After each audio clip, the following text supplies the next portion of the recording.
When two giants of this game, Anatoly Karpov and Garry Kasparov, meet in a chess game, it always predicts some high-level chess.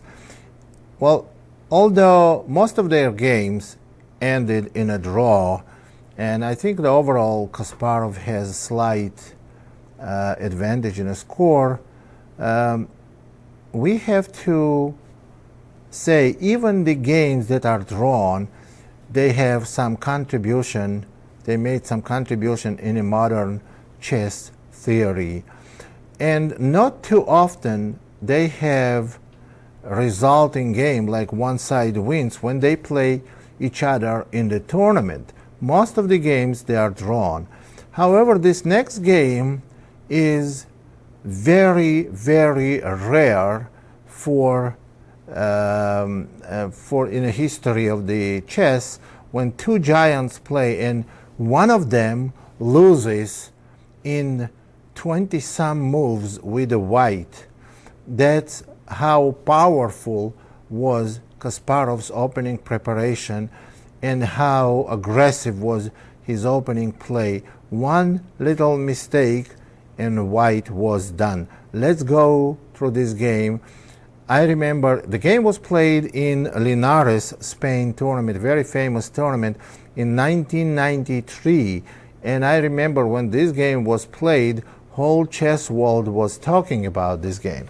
Let's go with this game. D4, knight f6. And when we talk about Kasparov and Karpov playing in the tournament, well, it's highly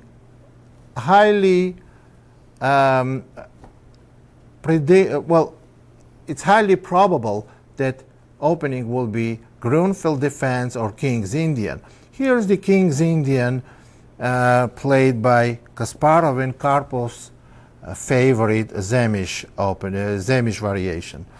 C4 g6, knight c3, bishop g7, e4 d6, f3, castle, bishop e3, e5, knight g2, c6. It's all, of course, the opening part. Queen d2, knight b d7, rook d1. We're not going to discuss this because this is rook d1 move was played many times and has been played and analyzed.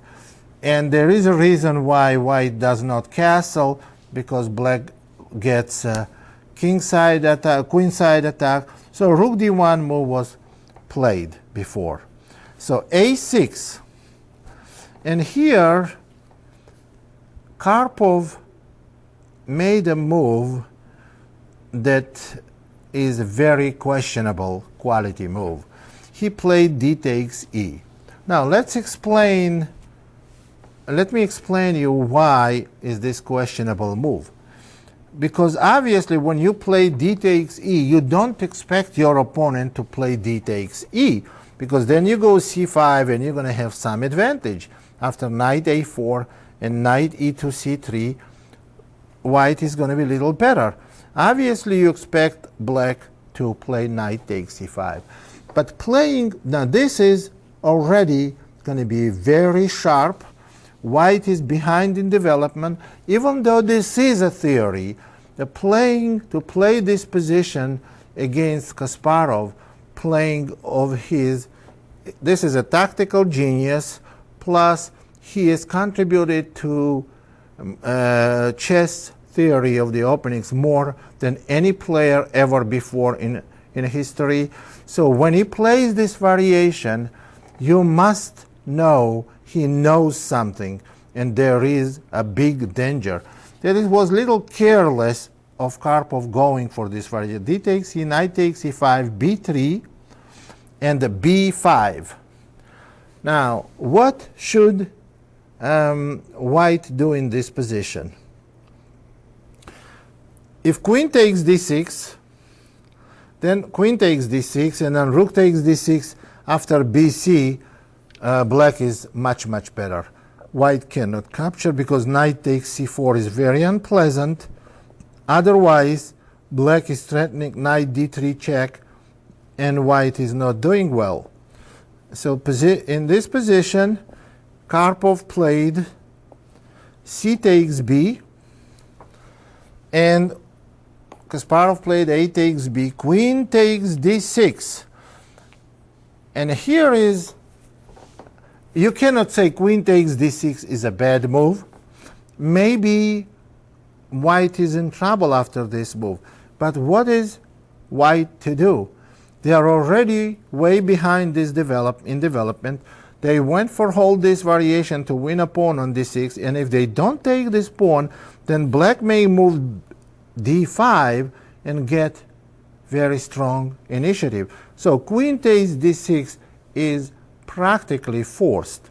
Queen takes d6, knight f2 d7, and f4. That's the position Karpov was going for, but he overlooked very strong move by Kasparov, is b4. And after b4, white has serious problems. Now, knight a4 is not good because rook takes a4. And after rook takes a4, there are a few opportunities white has. And f takes e, bishop takes e5, and this is not good.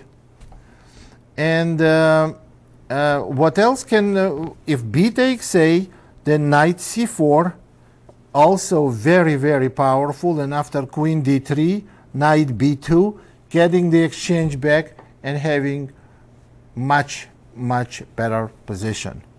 So in this position,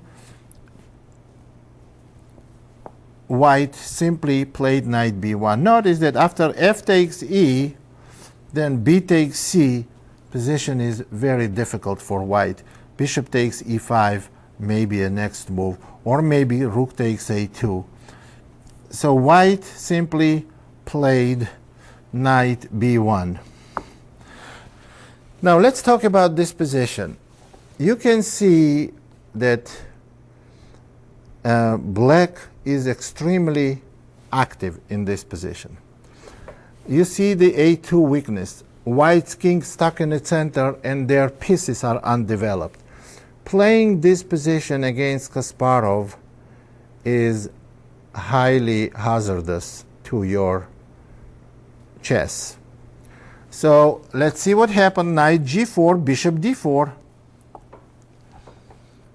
And in this position, black simply played bishop takes d4, queen takes d4, preventing knight e3, queen takes d4, and rook takes a2. Now you see the rook stands on a2 very strong, controls the second rank. h3, c5, white's queen must move. And where can the queen move? On queen d3, bishop a6 is very strong. And can queen d7 be played here? No, because after rook takes e2, or even queen h4 check first, g3, rook takes e2, it's a quick mate, because bishop takes e2, queen takes g3, and on king f1 knight e3 or queen f2 checkmate, and after king d2 queen takes f4 or queen e3 check, white is totally lost. So therefore white played in this position queen to g1, knight goes to f6, white goes e5, and knight to e4. Now queen h4 has to be prevented for any cost, because after queen h4 g3 and rook takes e2, this may be very dangerous, if not hopeless, for white. So white chose h4, but then black goes c4. Now you see they open more files and maybe creating the pass pawn. Now if b takes c, then maybe b3 followed by queen a5, totally disastrous check. So after c4, white went knight c1. Now simple rook b2 would have been sufficient, but Kasparov chose c3, which is also very strong move. Knight takes a2 and c2. Well, the best move for white would have been rook c1, and after c takes b, rook takes b1, knight takes e5. Black still has threat of queen d2 checkmate and very strong position, but that was the best continuation for white. White played instead queen to d4, and that loses immediately. After black played c takes d queen, king takes d1, and now knight d to c5. Now this is absolute murderous move. After queens get exchanged, white is totally lost. Attack is unbearable. Well, if white goes king e1 in this position, for example, then simply bishop g4, threatening rook d1 mate, and after bishop e2, bishop takes bishop, and knight g3 check, winning material. So in this position, white played king c2, then knight f2 creates very unusual mating net. After rook g1, bishop f5. Actually, after knight f2 move, white already resigned, but on rook g1 would have been bishop f5 check, king b2, and knight d1 check, forcing only move. It's king a1 or king c1. It doesn't matter. They both end with knight takes b3 checkmate. Very, very unusual game. Actually, it's a very pretty game. Very powerfully played by Kasparov. And I have to, if there is any disadvantage of the game, just like in one of the games we did before, that white's resistance was not on very high level. Actually, one mistake, maybe it's not so much resistance in whole game, but one opening mistake, which happens very frequently when you play Kasparov. One little mistake in the opening and you go downhill very, very rapidly.